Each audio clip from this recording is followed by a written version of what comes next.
சிவன் கோயில் போனா எப்படி வழிபடணும், பெருமாள் கோயிலுக்கு போனா எப்படி வழிபடணும்னு உங்களுக்கு தெரியுமா? ஃபர்ஸ்ட் பெருமாள் கோயிலுக்கு போனா என்ன பண்ணணும்னு சொல்றேன், தெரிஞ்சுக்கோங்க.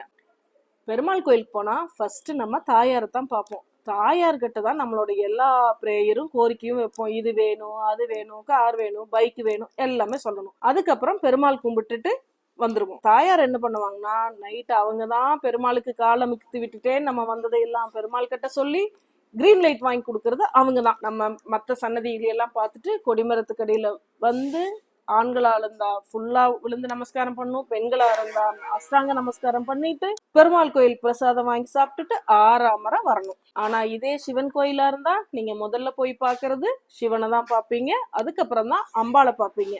சிவன் கிட்டவே உங்களோட பிரேயர் எல்லாம் டைரக்டா நீங்க சொல்லிடலாம். அம்பாள் கிட்ட வந்துட்டோமான்னு மட்டும் சொன்னீங்கன்னா போதும். கொடிமரத்துக்கிட்ட விழுந்து கும்பிட்டு அங்க உட்கார்ந்து எந்திரிச்சுதான் வரணும். சிவன் சொத்து குலநாசன் சொல்லுவாங்க. அதனால அமைதியா உட்கார்ந்து மெடிடேஷன் பண்ணிட்டு எதுவும் உங்க கையில இருந்து எடுத்துட்டு வரக்கூடாது. உங்களோட கவலைகள் துக்கம் எல்லாத்தையும் அங்க விட்டுட்டு நீங்க ஃப்ரீயா வீடு வந்துடலாம். உங்களுக்கு சிவனை பத்தியோ பெருமாள் பத்தியோ ஏதாச்சும் வித்தியாசமா தெரிஞ்சதுன்னா கமெண்ட் பாக்ஸ்ல கமெண்ட் பண்ணுங்க, நான் ஒன்னும் தெரிஞ்சுக்கிறேன்.